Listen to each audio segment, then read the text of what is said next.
personne ne nous parle jamais. Ses minuscules mains signèrent la confession avec une lenteur infinie, comme si même l'espoir s'était tu en elle. Dans une pièce débordant de ballons multicolores, de rires cristallins et d'enfants poursuivant des éclats de lumière, deux petites filles vêtues de robes rouges identiques se serraient contre le mur, invisibles au milieu de la foule. Les parents prenaient des photos, leurs flashs crépitant comme de petites étoiles éphémères. Les cadres supérieurs trinquaient avec des coupes de champagne, le tintement du cristal se mêlant à la cacophonie joyeuse. Et la PDG qui organisait cette célébration, Valérie Leclerc, ne jeta pas un seul regard en direction de ses propres filles sourdes, celles qui observaient la fête comme des fantômes à leur propre enterrement. Personne ne les voyait. Et les rares personnes dont le regard croisait le leur ne s'en souciaient guère, à l'exception d'un père célibataire, un agent d'entretien épuisé poussant un chariot de nettoyage. Lucas Dubois. Il savait ce que c'était que d'être ignoré jusqu'à disparaître. Il avait toutes les raisons du monde de garder la tête baissée, d'éviter les souvenirs que la langue des signes française, LSF, ramenait inévitablement à la surface. Mais quelque chose dans leurs yeux, cette reddition silencieuse, cette acceptation d'une solitude imméritée, l'attira à travers la pièce. Un mot, un simple geste. Bonjour. Ce minuscule signe allait faire voler en éclats 5 vies brisées et laisser entrer la lumière. Avant de commencer, dites-nous d'où vous nous regardez. Nous adorons voir jusqu'où voyagent nos histoires. Le corps de Lucas hurlait de fatigue alors qu'il vidait une autre poubelle près des stands d'activité. 3 heures de sommeil à peine, un travail éreintant sur un chantier de construction de 7 heures du matin à 14 heures. Et maintenant, ce service d'urgence pour couvrir la collecte de fonds annuelle du groupe Leclerc parce que Nicolas s'était porté malade et que Lucas avait besoin de chaque euro qu'il pouvait rassembler. Son uniforme d'agent d'entretien semblait peser une tonne sur ses épaules. Ses mains, calleuses et douloureuses, lui faisaient mal. À 35 ans, il avait l'impression d'en avoir 70. L'atrium avait été métamorphosé en une véritable fête foraine pour enfants. Il y avait un stand de maquillage, un sculpteur de ballons, divers jeux et même une petite ferme pédagogique installée dans un coin. Des dizaines d'enfants couraient dans tous les sens, leur rire joyeux résonnant contre le plafond de verre. Les dirigeants du groupe Leclerc se mêlaient à la foule, serrant des mains de donateurs, posant pour des photos avec les familles. Toute la scène irradiait le succès, la richesse et une joie presque assourdissante. Lucas gardait la tête baissée, invisible. C'était ainsi qu'il préférait les choses. Puis il les vit.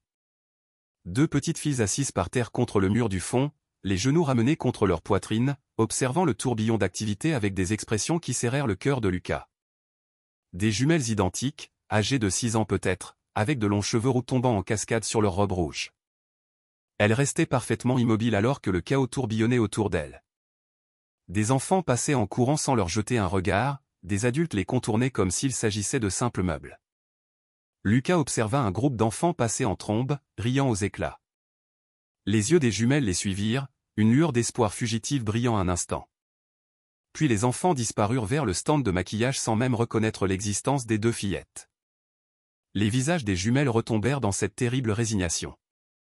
Les pieds de Lucas se mirent en mouvement avant que son cerveau n'ait eu le temps de réagir. Il abandonna son chariot.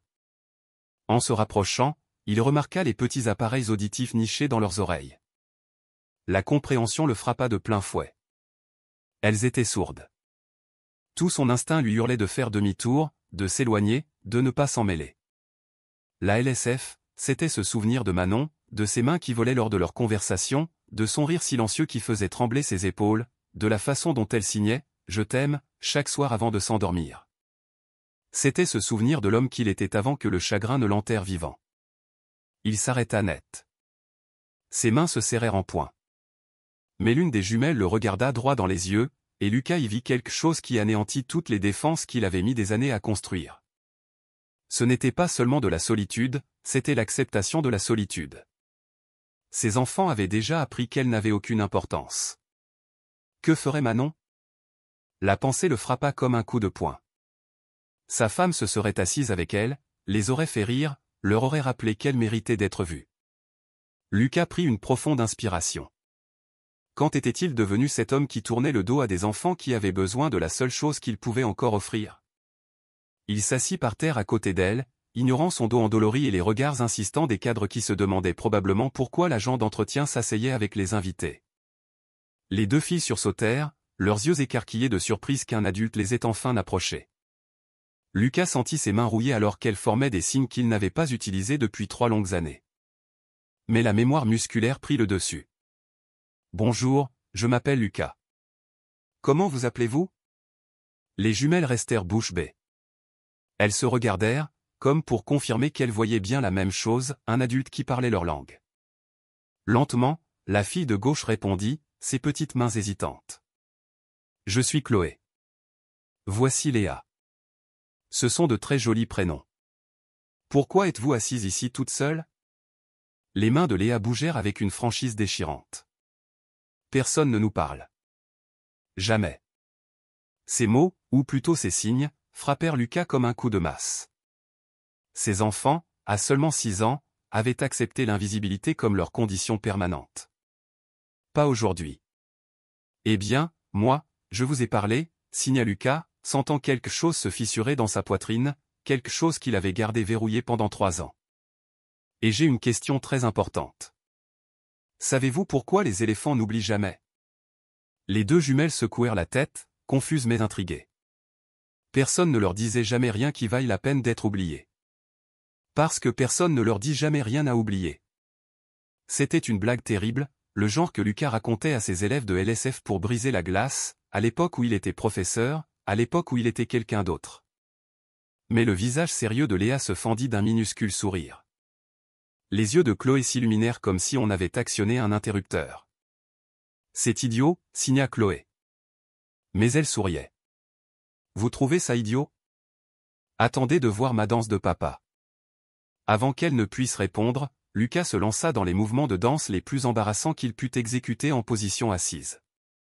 Des déhanchements d'épaules exagérés, des ondulations de mains ridicules, une version assise du « Running Man ». Les jumelles le fixèrent un instant, choquées, puis leurs visages se transformèrent. D'abord des gloussements, puis un rire franc et silencieux, leur petit corps secoué de joie. Lucas continua. Il leur raconta la fois où il avait essayé d'apprendre la LSF à un chien, et le chien s'était contenté de lui lécher les mains. Il fit semblant d'être un pingouin confus essayant de voler. Il fit des grimaces qui firent se tenir le ventre à Léa. Pour la première fois en 3 ans, Lucas ne sentit plus ses mains lourdes. Elles semblaient justes. L'agitation attira tous les regards. Les parents interrompirent leurs photos. Les enfants se figèrent, pinceau à la main. Au bord de la fête, un agent d'entretien épuisé, Lucas Dubois, père célibataire, faisait rire aux éclats 2 petites filles en robes rouges assorties. Leur rire résonnait, clair et fort, se propageant dans le hall au-dessus des ballons et du brouhaha, même si elles ne pouvaient pas l'entendre elles-mêmes. Leur queue de cheval virevoltait, leurs épaules tremblaient, leur rire volait comme des étincelles brillantes dans l'air. Tous les yeux se tournèrent. Le personnel de l'événement se chuchotait des choses, montrant du doigt l'autre côté de l'atrium. Valérie Leclerc se figea au milieu d'une phrase, son argumentaire à un investisseur potentiel mourant sur ses lèvres.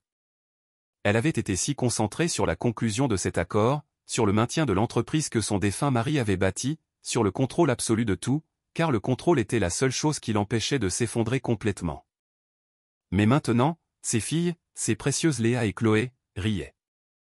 Elles riaient vraiment, comme elles ne l'avaient pas fait depuis l'accident, 18 mois plus tôt, qui avait tué leur père et leur avait enlevé Louis, rendant leur voix silencieuse depuis. Valérie regarda cet agent d'entretien signé avec fluidité, ses expressions animées et chaleureuses, elle regarda ses filles s'illuminer comme des étoiles, leurs mains volant dans la conversation, leurs visages rayonnant de pure joie. Il faisait ce qu'elle aurait dû faire, ce qu'elle n'avait pas réussi à faire, malgré tous les tuteurs, les cours et les thérapeutes coûteux.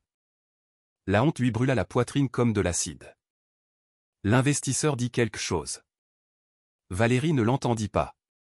Elle s'excusa et se dirigea vers ses filles, ses talons claquant sur le sol poli à chaque pas. Lucas la remarqua approcher, une grande femme dans un tailleur de créateur qui coûtait probablement plus que son loyer mensuel. Ses longs cheveux bruns étaient parfaitement coiffés, son visage soigneusement composé. Quand elle les atteignit, le rire de Léa et Chloé s'estompa. Elles se redressèrent, leur joie s'éteignant. Cela dit à Lucas tout ce qu'il avait besoin de savoir sur leur relation. « Vous parlez la langue des signes, » dit Valérie, ce n'était pas une question. « Oui, madame. Je leur tenais juste compagnie. Ce sont mes filles. La voix de Valérie était tendue. Je ne les ai pas vus rire comme ça depuis. Je ne me souviens plus depuis quand. La culpabilité dans ses yeux était indéniable. Lucas l'a reconnu.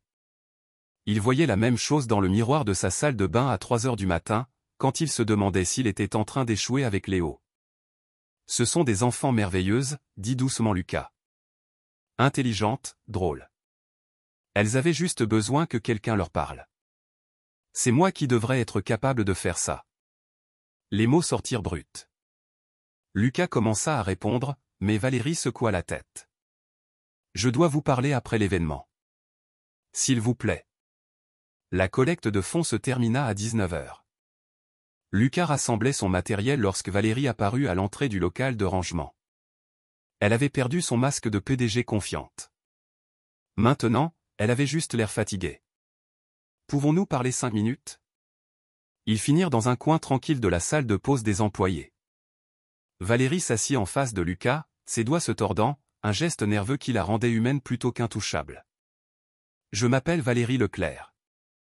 Je suis la propriétaire de cette entreprise. Ses filles, Léa et Chloé, sont mes filles. Lucas hocha la tête, attendant. Il y a 18 mois, mon mari les ramenait à la maison d'une fête d'anniversaire. Un pneu a éclaté sur l'autoroute. Sa voix trembla. Stéphane n'a pas survécu. Les filles étaient sur la banquette arrière. L'impact a endommagé leur ouïe presque complètement. Elles déglutissent difficilement. Elles peuvent encore utiliser leur voix. Mais après l'accident, elles essaient à peine. Les mots font mal. Parler leur rappelle ce qu'elles ont perdu. Alors maintenant, elles signent principalement. Et rient quand elles se sentent assez en sécurité pour laisser la joie s'échapper. Je suis désolé, dit Lucas, et il le pensait sincèrement. Il connaissait ce poids, la façon dont la perte compressait la poitrine jusqu'à ce que respirer semble être un luxe que l'on ne méritait pas. Ma femme est décédée il y a 3 ans. Une insuffisance cardiaque. Elle avait 36 ans et son cœur s'est juste arrêté. En plein milieu d'un mardi après-midi, alors qu'elle préparait le déjeuner. Le souvenir avait encore des griffes. Rentrer à la maison et trouver les pompiers secouristes dans sa cuisine, Manon par terre, Léo hurlant dans les bras de la voisine. Elle était sourde de naissance. Nous communiquions entièrement en LSF. J'étais professeur de LSF à la maison des associations. C'est comme ça que nous nous sommes rencontrés. Elle était venue à un atelier que j'animais. Nous avons construit toute notre vie autour de cette langue. Étiez ? Demanda doucement Valérie. J'ai démissionné 3 mois après sa mort. Je ne pouvais plus le faire. Chaque signe me rappelait ses mains. Chaque geste était comme rouvrir une blessure qui ne voulait pas guérir. Il désigna son uniforme d'agent d'entretien. J'ai pris ses boulots à la place. La construction le jour, le nettoyage la nuit. Ça fait 3 ans que je fuis. Mais vous avez arrêté de fuir aujourd'hui. Lucas pensa au rire de Léa et Chloé. À la façon dont ses mains lui avaient semblé justes pour la première fois depuis la mort de Manon. Oui, je suppose que oui. Valérie se pencha en avant. Je veux vous engager pour m'apprendre la LSF correctement. Pour m'apprendre à communiquer avec mes filles comme vous l'avez fait aujourd'hui. Je vous paierai tout ce que vous voulez.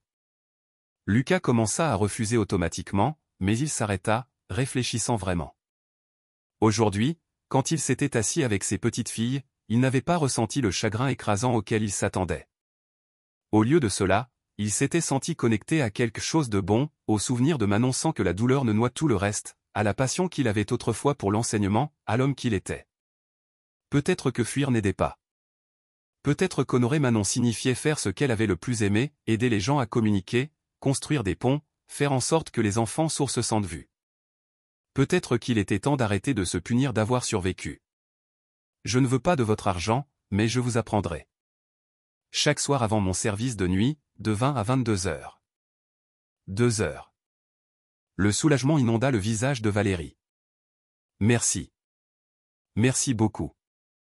Une condition. Vous amenez Léa et Chloé aux leçons. Il ne s'agit pas seulement que vous appreniez les signes. Il s'agit de reconstruire le lien entre vous trois. Des larmes coulèrent sur les joues de Valérie. D'accord. Oui, nous serons là. Ce soir-là, Lucas rentra dans son modeste appartement en ville et trouva Léo endormi sur le canapé, un livre ouvert sur sa poitrine. Sa voisine, Monique Dupont, était entrée pour le surveiller comme elle le faisait tous les jours. Une sainte femme. Lucas secoua doucement Léo pour le réveiller. Léo cligna des yeux, ses cheveux bruns en bataille. « Papa, ça va ?» Les mains de Lucas bougèrent lentement, avec hésitation, formant des signes qu'il n'avait pas utilisés avec son fils depuis 3 ans. « J'ai rencontré 2 petites filles aujourd'hui. Elles m'ont rappelé que ta maman voudrait que j'arrête d'avoir peur. Je vais recommencer à enseigner la LSF. » Les yeux de Léo s'écarquillèrent. Puis, des larmes coulant sur son visage, il signa en retour. Maman serait heureuse. Lucas serra son fils dans ses bras. Tous deux pleuraient, s'autorisant enfin à se souvenir non seulement de la douleur de la perte, mais aussi de la beauté de ce qu'ils avaient eu. Les leçons commencèrent la semaine suivante. Valérie arriva au groupe Leclerc à 20h précises avec Léa et Chloé, qui sautillaient presque en voyant Lucas les attendre dans la salle de conférence. La première session fut maladroite. Valérie avait du mal avec les positions des mains, confondant des signes similaires, oubliant les mouvements qu'elle avait pratiqués à la maison.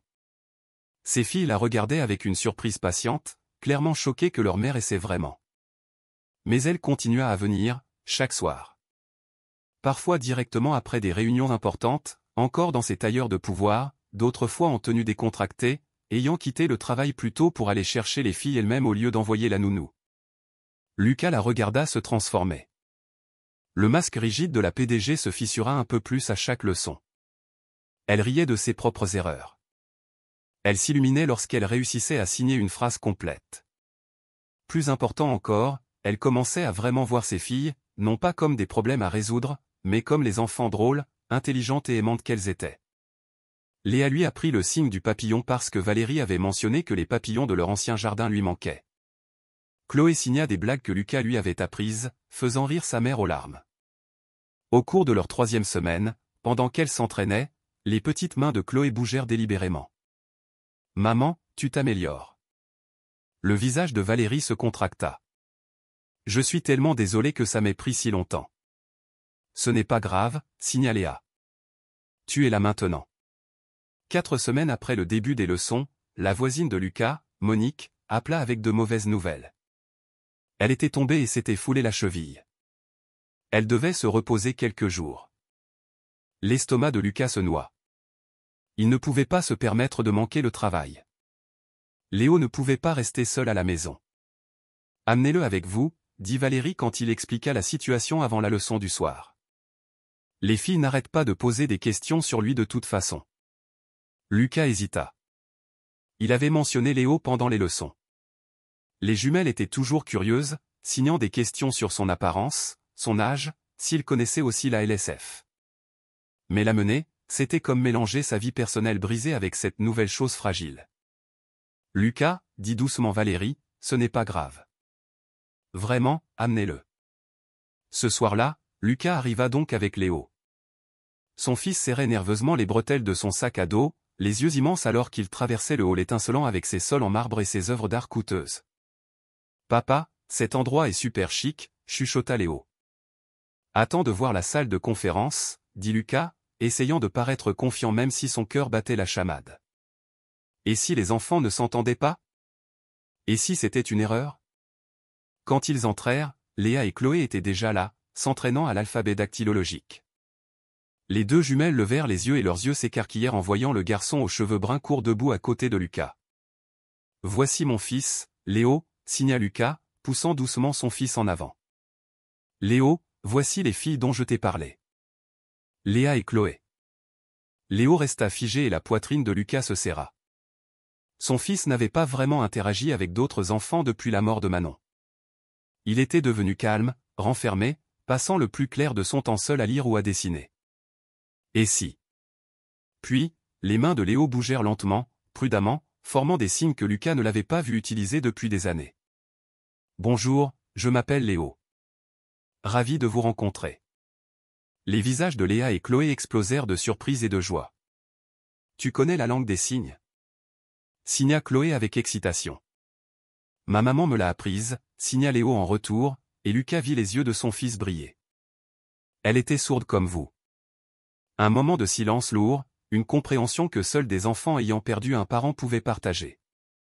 Puis Léa se leva et s'approcha de Léo, le regardant avec des yeux sérieux. Notre papa est mort aussi, dans un accident de voiture. Le cœur de ma maman a cessé de fonctionner. Elle me manque tous les jours. Lucas jeta un coup d'œil à Valérie et vit des larmes couler sur son visage. Les deux parents regardaient leurs enfants se connecter à travers un deuil partagé d'une manière à la fois déchirante et magnifique. Puis Chloé les rejoignit et signa soudain quelque chose qui illumina le visage de Léo. « Tu veux nous voir faire le poirier ? On s'entraîne. » Le visage de Léo s'illumina. « Je sais faire le poirier aussi. » D'un coup, la lourdeur se dissipa. Les trois enfants se déplacèrent vers l'espace ouvert. Et soudain, ils tentaient de faire le poirier, gloussant, Léa et Chloé en silence, Léo à voix haute, rivalisant pour savoir qui tiendrait la position le plus longtemps. Lucas et Valérie abandonnèrent complètement le plan de la leçon et se contentèrent de regarder, émerveillés. « Je peux aussi faire la roue », signa Léo quand ils s'effondrèrent tous par terre, à bout de souffle. « Montre-nous », signa Léa avec impatience. Léo fit une démonstration d'une roue chancelante qui n'était pas tout à fait droite mais qui lui valut des applaudissements enthousiastes. Puis Chloé voulut essayer et Léa insista qu'elle pouvait faire mieux. Et soudain, ils se relayaient, riant de leurs échecs, célébrant leur succès. « Je ne l'ai pas vu comme ça depuis 3 ans, dit doucement Lucas à Valérie. Il a été si triste, si renfermé. Je pensais que c'était peut-être juste sa nouvelle nature. » Elles n'ont pas eu d'amis depuis l'accident, répondit Valérie, la voix étranglée par l'émotion. Les autres enfants à l'école ne savent pas comment leur parler. Elles déjeunent seules, jouent seules. Je pensais que ce serait peut-être comme ça pour toujours. Ils regardèrent Léo apprendre un jeu de mains à Léa et Chloé.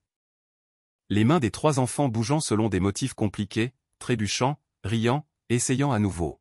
« Ton papa est drôle », signa Léa à Léo. Il nous a raconté une blague sur les éléphants. Mon père raconte des blagues nulles, signa Léo en retour, souriant. Tu veux entendre la pire ? Les deux jumelles hochèrent la tête avec empressement. Pourquoi le vélo est-il tombé ? Parce qu'il était trop fatigué. Jeu de mots en anglais, tout raide tout raide. Léa et Chloé grognèrent et rirent simultanément, et Léo parut si fier que le cœur de Lucas aurait pu éclater. Puis Chloé devint sérieuse. Tu parles à ta maman ? Genre, encore, même si elle est partie ? Le sourire de Léo s'effaça, mais il hocha la tête. Parfois, la nuit, je lui raconte ma journée. Papa dit que c'est normal, qu'elle peut toujours m'entendre d'une manière ou d'une autre. Nous parlons à notre papa aussi, signa Léa. Maman dit qu'il veille sur nous. Peut-être qu'ils sont ensemble là-haut. Peut-être qu'ils sont amis maintenant. La simplicité et l'espoir de cette pensée, que leurs parents disparus puissent être amis quelque part, firent que Lucas et Valérie se détournèrent pour essuyer leurs larmes. Alors que la soirée touchait à sa fin, les 3 enfants étaient inséparables. Ils échangèrent leurs couleurs préférées, Léo, le bleu, Léa, le violet, Chloé, le jaune. Leur plat préféré ? Accord unanime sur la suprématie de la pizza. Leurs animaux préférés ? Un long débat entre les dauphins, les tigres et les pingouins. Est-ce que Léo peut revenir la prochaine fois ? Demanda Léa à sa mère, son petit visage plein d'espoir. Valérie regarda Lucas, qui hocha la tête. Je pense que ça peut s'arranger. Quand il fut temps de partir, les 3 enfants se firent un câlin d'adieu. Chloé serra Léo un peu plus longtemps, le faisant rougir. Alors que Lucas et Léo se dirigeaient vers le parking, son fils glissa sa main dans celle de Lucas, quelque chose qu'il n'avait pas fait depuis ses 5 ans. « Papa », dit Léo doucement. « Ces filles sont vraiment gentilles. On peut les revoir ? Pas seulement aux leçons. » Lucas baissa les yeux vers son fils, vers l'espoir qui fleurissait dans ses yeux, vers le léger sourire encore sur ses lèvres. « Oui, mon grand. Absolument. » Cette nuit-là, après que Léo se fut endormi, Lucas s'assit dans le salon sombre et pleura, mais pas des larmes de chagrin cette fois. Des larmes de soulagement, de gratitude, de quelque chose qui ressemblait dangereusement à de l'espoir. Son fils avait ri aujourd'hui, s'était fait des amis, s'était souvenu de sa mère sans se noyer dans la tristesse. Peut-être qu'ils étaient enfin tous les deux en train de réapprendre à vivre. Après cette soirée, tout changea. Léo vint à chaque leçon, et les leçons se transformèrent en quelque chose de plus. Du temps en famille. Valérie commença à apporter le dîner et ils mangeaient tous ensemble dans la salle de conférence, les enfants bavardant en LSF tandis que les adultes les regardaient, le cœur rempli. Lucas commença à refuser des missions sur les chantiers. L'argent était plus rare, mais Léo avait besoin de sa présence plus qu'il n'avait besoin d'argent supplémentaire. Et quand Valérie l'apprit, elle ne se contenta pas de lui offrir de l'argent, elle créa un véritable emploi. Coordinateur LSF pour le nouveau programme d'accessibilité du groupe Leclerc. C'est un vrai travail, dit-elle quand Lucas essaya de refuser. Salaire, avantages sociaux, assurance maladie, horaires réguliers. Vous développerez des programmes de formation, travaillerez avec notre département RH, nous aiderez à devenir un lieu de travail véritablement inclusif. Valérie, je ne peux pas. Si, vous le pouvez, et vous le devriez, parce que vous êtes doué pour ça, Lucas. Vous êtes doué pour construire des ponts, et vous méritez la stabilité. Léo mérite un père qui n'est pas épuisé en permanence. Alors Lucas accepta. Pour la première fois en 3 ans, il pouvait respirer, être présent pour son fils, dormir plus de 3 heures par nuit. La romance entre lui et Valérie grandit progressivement, comme le printemps après un hiver brutal. Des conversations tranquilles après que les enfants se soient endormis pendant les soirées cinéma dans la maison de campagne de Valérie. Des rendez-vous pour un café qui cessèrent de porter sur la LSF pour porter sur tout le reste. Des regards volés à travers les tables de conférence. Leurs mains qui se frôlaient lorsqu'ils prenaient le même matériel pédagogique. Aucun d'eux ne précipita les choses. Ils avaient tous les deux été mariés auparavant. Tous deux portaient des fantômes qui méritaient le respect. Mais lentement, prudemment, ils construisirent quelque chose de nouveau. 5 mois après cette première collecte de fonds, ils étaient tous dans la maison de campagne de Valérie un samedi soir. Les enfants étaient dans le salon. Léo apprenait à Léa et Chloé un jeu de cartes compliqué pendant qu'elle lui apprenait un jeu de société qu'elles adoraient. Valérie était dans la cuisine et Lucas se retrouva debout dans l'embrasure de la porte, regardant son fils rire avec les jumelles. Pour la première fois en 3 ans, il se sentit entier. Pas guéri. Le deuil ne fonctionne pas comme ça. L'absence de Manon serait toujours un endroit sensible dans son cœur. Mais il avait cessé de la fuir. Il avait appris à la porter à côté de la nouvelle joie qui remplissait sa vie. Valérie apparut à ses côtés, glissant sa main dans la sienne. Heureux? Signa-t-elle avec sa main libre. Oui, signa Lucas en retour. Enfin. Cette nuit-là, après que les 3 enfants se furent endormis dans des sacs de couchage dans le salon après une soirée cinéma improvisée sur le thème du camping, Valérie et Lucas s'assirent sur la terrasse arrière sous les étoiles. Je n'aurais jamais pensé ressentir ça à nouveau, murmura Valérie. Être complète. Moi non plus. Mais c'est peut-être à ça que ressemblent les secondes chances. Ne pas remplacer ce que nous avons perdu, mais construire quelque chose de nouveau à côté de ses souvenirs. Valérie posa sa tête sur son épaule. Stéphane t'aurait bien aimé. Manon t'aurait adoré. Elle m'aurait probablement frappé si elle avait su que j'avais fui la LSF pendant 3 ans. Valérie rit doucement. Elle avait l'air incroyable. Elle l'était. Et Stéphane aussi, d'après tout ce que tu m'as dit. Je pense qu'il serait heureux que nous nous soyons trouvés. Ils restèrent assis dans un silence confortable, écoutant les grillons et la circulation lointaine. 2 personnes brisées qui avaient réussi à assembler leurs morceaux dentelés d'une manière qui fonctionnait. 24 mois après cette collecte de fonds, Lucas se tenait dans le jardin de la maison de campagne de Valérie, vêtu d'un costume qui, pour une fois, lui allait, son cœur battant la chamade alors que les invités prenaient place sur des rangées bien ordonnées. Léo se tenait à côté de lui dans un costume assorti, jouant avec sa cravate. « Tu es nerveux, papa » signa Léo. Terrifié, signa Lucas en retour. Honnêtement. Mais heureux. Terrifié, quand même. Léa et Chloé apparurent dans des robes roses assorties, portant de petits bouquets, leurs visages rayonnant d'excitation. Elles prirent leur place de l'autre côté, puis la musique commença, douce et tendre. Valérie apparut au bout de l'allée dans une simple robe blanche, portant des fleurs sauvages, son visage rayonnant d'un bonheur qui avait mis 2 ans à se construire, mais qui valait chaque instant. La cérémonie fut courte et douce. L'officier de cérémonie parla, mais Lucas entendit à peine les mots. Il était trop occupé à regarder Valérie, leurs 3 enfants debout comme témoins, cette famille improbable qu'ils avaient construite à partir de morceaux brisés. Quand vint le moment des vœux, les mains de Valérie bougèrent en LSF tandis qu'elle parlait à voix haute, sa voix stable et claire. « Lucas, tu m'as appris que se montrer est un acte de courage. Que apprendre la langue de quelqu'un, vraiment l'apprendre, est un acte d'amour. Tu m'as rendu mes filles et tu leur as donné l'ami dont elles avaient besoin en Léo. Tu nous as tous donné la permission de pleurer ce que nous avons perdu tout en choisissant de construire quelque chose de beau. » Les mains de Lucas tremblaient alors qu'il signait ses vœux. « Valérie, tu m'as appris que fuir la douleur ne la rend pas moins douloureuse. Cela te fait juste manquer les bonnes choses aussi.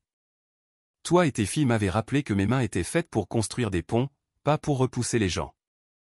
Tu as rendu son sourire à Léo. Tu nous as tous donné une raison d'arrêter de simplement survivre et de commencer à vivre. » L'officier les déclara mariés, et alors qu'ils s'embrassaient, 3 enfants se tenaient sur le côté, signant « Je t'aime » en parfaite synchronisation. Léo, Léa et Chloé, frères et sœurs dans tout ce qui comptait. Lors de la réception de mariage, alors que le soleil se couchait et que des guirlandes lumineuses scintillaient au-dessus d'eux, Lucas regarda les 3 enfants courir dans le jardin en jouant à chat et en riant. Valérie se tenait à ses côtés, sa main dans la sienne, tous deux s'émerveillant de la beauté improbable de ce moment. « Il y a 2 ans, j'étais invisible, » dit doucement Lucas. « Juste un agent d'entretien poussant un chariot, essayant de ne pas me souvenir de qui j'étais. Il y a 2 ans, je me noyais. Tellement concentré sur le contrôle que je ne voyais pas que mes filles se noyaient aussi. Et maintenant, » sourit Valérie. « Maintenant, nous sommes exactement là où nous sommes censés être. » Lucas pensa à cette collecte de fonds, à ces 2 petites filles assises, invisibles, contre un mur, au choix qu'il avait fait de s'approcher au lieu de s'éloigner. À la façon dont un simple « bonjour » en LSF avait fait voler en éclats 5 vies brisées et avait laissé la lumière entrer. Ils avaient tous été brisés. Ils avaient tous été perdus. Mais d'une manière ou d'une autre, en se trouvant les uns les autres, ils avaient découvert que les morceaux cassés pouvaient s'emboîter de manière encore plus belle qu'auparavant. Non pas parce qu'ils avaient oublié ce qu'ils avaient perdu, mais parce qu'ils avaient choisi d'honorer ces pertes en vivant pleinement, en aimant courageusement et en se rappelant que parfois, la chose la plus puissante que l'on puisse faire est d'arrêter d'être invisible, pour soi-même et pour ceux qui ont besoin que quelqu'un les voie enfin. Alors que la soirée s'estompait dans la nuit, Lucas serra les 3 enfants dans un câlin de groupe. Les bras de Valérie les entourèrent tous, et il sentit la présence de Manon comme un murmure dans le vent. Pas triste, pas parti, juste tranquillement fier. « Tu as bien fait », pouvait-il presque l'entendre signer. « Vous avez tous si bien fait. » Et pour la première fois depuis ce terrible mardi, 4 ans plus tôt, où son cœur avait cessé de battre, Lucas s'autorisa à croire que c'était vrai. Si cette histoire a touché votre cœur comme elle a touché le mien, si elle vous a rappelé que les secondes chances existent, que briser ne signifie pas irréparable, que parfois tout ce dont quelqu'un a besoin, c'est d'être vu, s'il vous plaît, ne la laissez pas s'arrêter ici. Laissez-la vous rappeler que la gentillesse compte toujours, que la compassion change encore des vies et que l'espoir n'est jamais vain. Abonnez-vous et faites partie de notre famille Histoire pour l'âme, où chaque histoire élève l'esprit et nous rappelle que la lumière retrouve toujours son chemin. Et si ce moment vous a ému, partagez-le, car parfois, partager l'espoir est la chose la plus bienveillante que nous puissions faire.